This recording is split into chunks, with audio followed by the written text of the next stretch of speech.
how much more successful or how much more could I expand my real estate empire if I wasn't doing it 100% cash and I went over and I started doing credit, right? And you could scale up really, really fast if you were to leverage credit and then leverage financing in order to do it. But do I even want to do that, and will it be as profitable? You see what I'm saying? Because I would still be let me weigh the pros and the cons, and these are the ways that I think, right? Because it's like, yeah, I can get into. I was talking to somebody, and I'm actually flying down to Atlanta today. So after I get off of the Millionaire Morning Show, I'm flying down to Atlanta today, right?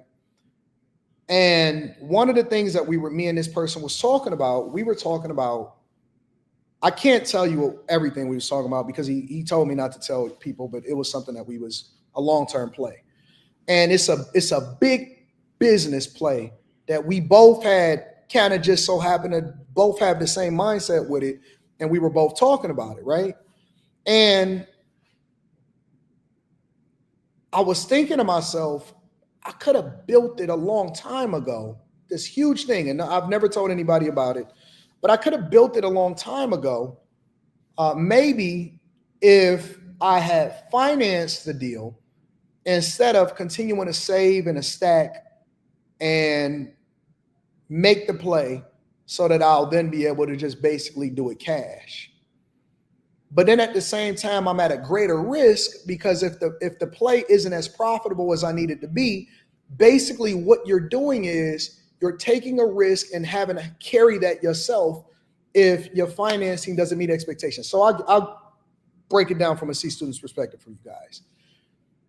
I have guaranteed profitability in my residential real estate portfolio because I don't have the same costs associated with it. When we go in a stock club, and it's one of the reasons why you guys have to get in a stock club, get into the Patreon, and I show you the receipts, is because the reason why I am a better steward and I can treat people better is because I don't have the same pressure for profitability as everybody else. So I don't have to raise rents market rate like everybody else because I don't have a mortgage. So because my costs are lower, because I don't have to worry about a property management company, because I build where I stay and I understand the market, I understand the industry, and I don't have that additional associated cost, I could still make a healthy profit and pass some of the cost over to consumers. That way I have loyalty and I don't have as much turnover, which I then don't have to have any vacancies to where I'm carrying that cost and it doesn't impact me. I'm not impacted. I don't care about what the economy does. I don't care about what this does. I don't care about what that is. I don't care about how flippers don't get rich because flippers don't have no money. Flippers, which is one of the things that they used to teach you with the Caesar dude and going to these conferences, they don't get rich because they are leveraging other people's money, which they tell you to do. People are telling you to do that because the finance companies are the ones that make all of the money. So they basically are going to the shark, right? They're going to get these shark loans, which is another way of basically getting in with the mob because they got these high interest loans. The high interest loans then allow for you to have the cash to build. Now you got to meet the expectation. Now you got to go over and you got to, and I'm not going to deep dive too far into this because this is going to feed into something that I'm talking about on the Patreon with Block Club that's coming up. But now they have to meet these deadlines. They can't miss. They got to meet these deadlines because every single month they got to make that interest payment. Every single month they got to meet this deadline. They got to get this inspector. They got to get these contractors to get things right. And if they don't, they have a thin margin of profit. And so flippers usually are operating on a deadline. They got these high ass interest loans that they got to hurry up and pay back, which means that they got to hurry up and sell the property at a certain amount and make sure that it doesn't languish on the market because the minute that they go into the red, their whole business is going to implode and they go out of business. It only takes one or two bad deals or one or two over the timeline or one or two over the situation for you to implode and for you to go broke because you're not going to be able to meet the expectation to play that loan back. Whereas now that I'm moving with cash, because most of the time flippers don't want to be flippers, they want to get into long-term real estate. Because I'm moving 100% cash, I don't have to worry about timelines. I don't have to worry about, whether or not this contractor is doing what he's supposed to do. I don't have to worry about if an inspection goes over. I don't have to worry about any of that stuff. Why? Because I don't owe anybody any money. I don't have any carrying costs. Do you see what I'm saying? When you have a mortgage on a property, you have to cover the mortgage, the HOAs, the property taxes, the utilities, the maintenance, and the fees. I don't have to worry about that.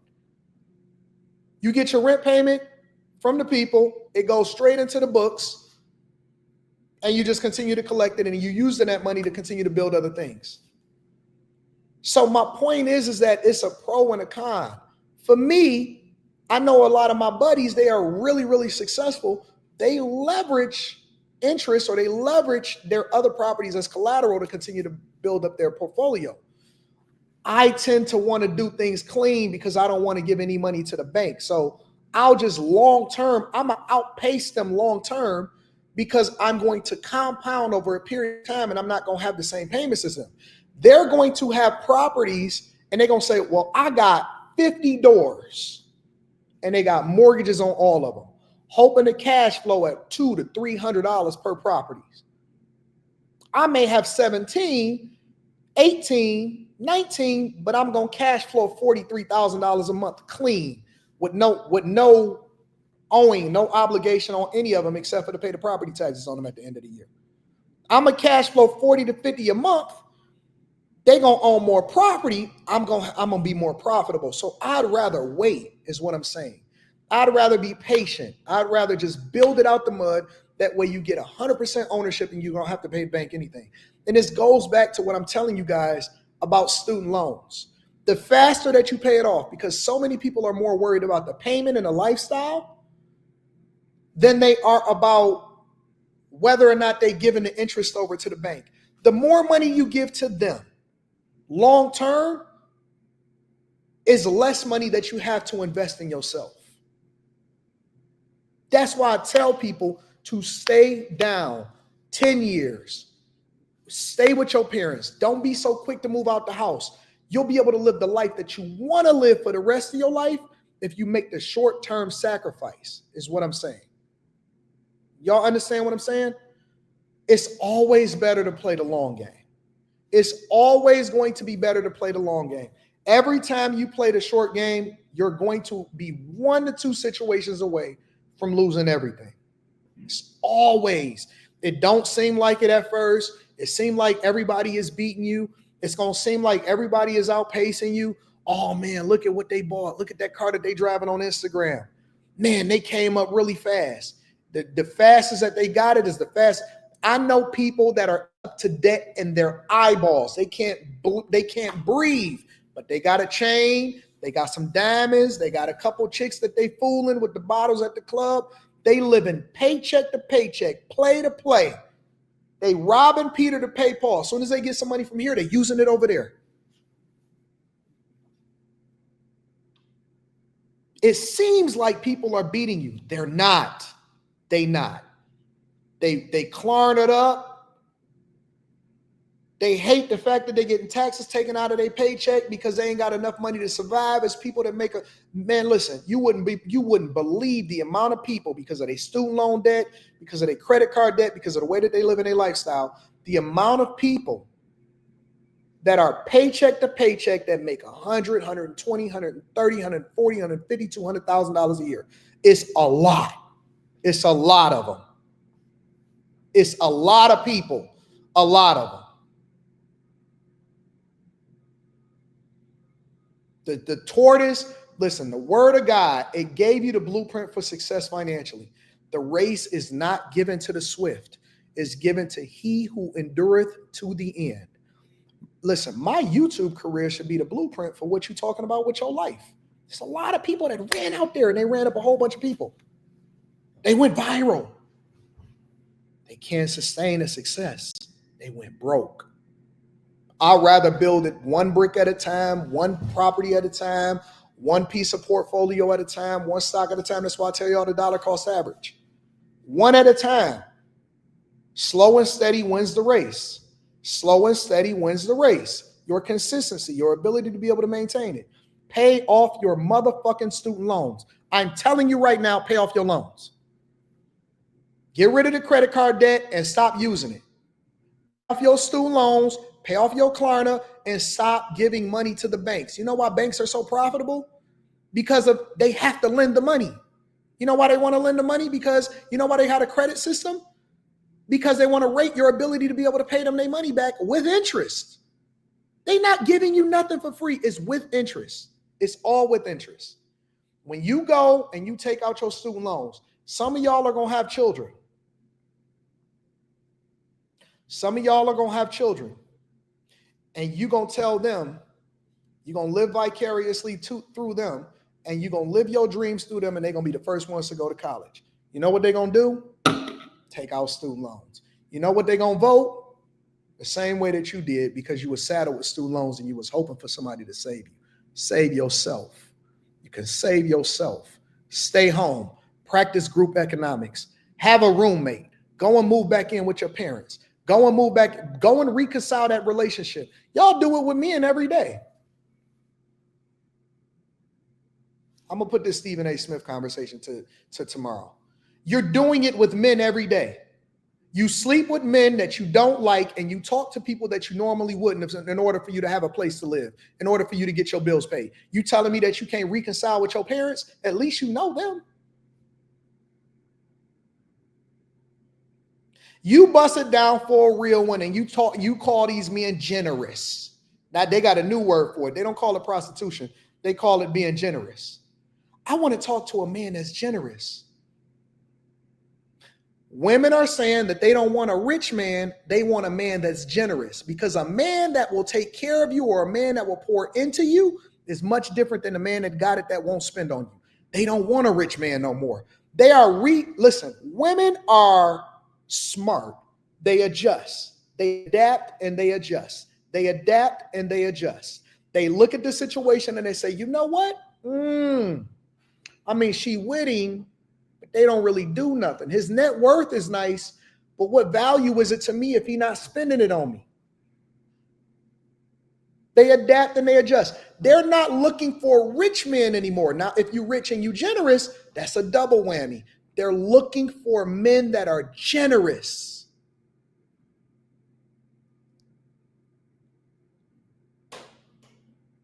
They busting it down they willing to do what they got to do to survive. Why can't you? Reconcile your relationship.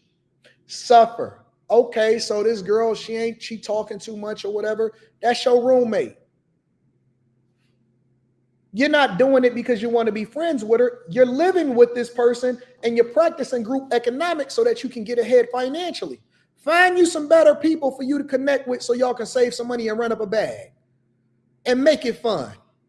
I remember back in the 2000s, they used to have this thing where everybody, content creators or poker players or whatever, they would all live in the same house. They would strategize with each other. They would leverage each other's information, and they would run up a bag and they would save money and they would do what they got to do. They would network effectively.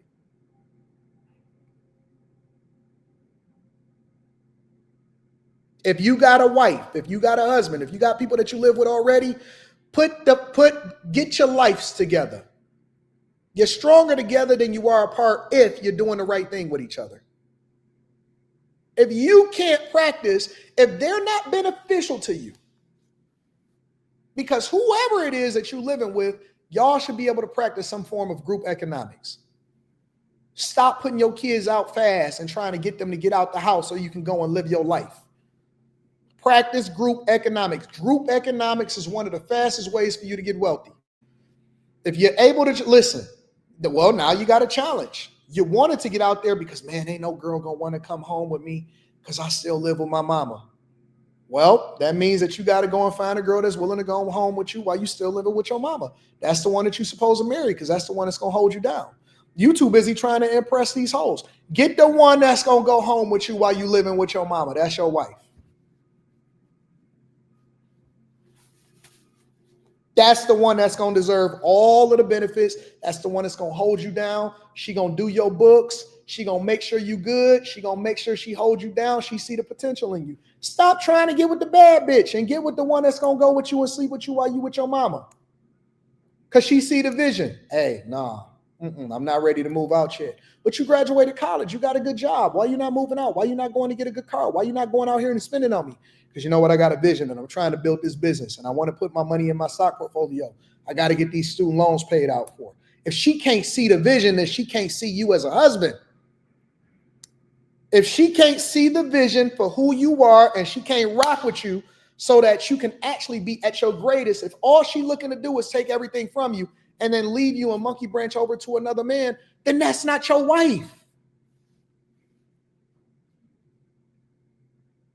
If she can't rock with you when you trying to figure it out, then you don't want to be with her. I'm trying to tell you, you think that it's for everybody. You think that you got to be with everybody. You don't. You have to be with your person that will hold you down and will not take everything from you, but is looking to be the beneficiary of your greatness. They don't want to talk to me. You so busy trying to pay for pussy. Oh, it ain't Friday yet? We gonna say that for Friday? All right. I got a plane to catch. So busy trying to impress people that don't even care nothing about you. You want to pay for box so bad. The one that you supposed to marry ain't even requiring you pay nothing. She happy with just going to get a movie. All she want to do is hang out with you. Everything else is extra. That's the person that you want to pour into. That's the person that you want to invest with. That's the person that you're supposed to hold down. That's the person that's supposed to be your wife. You probably already know her and you ain't even fucking with her. You know why? Because she ain't like all of the rest of the girls and you too busy trying to be like the rest of the culture. Sergio said, all men pay. No, you pay. No, you pay. Not all men pay. Some men invest.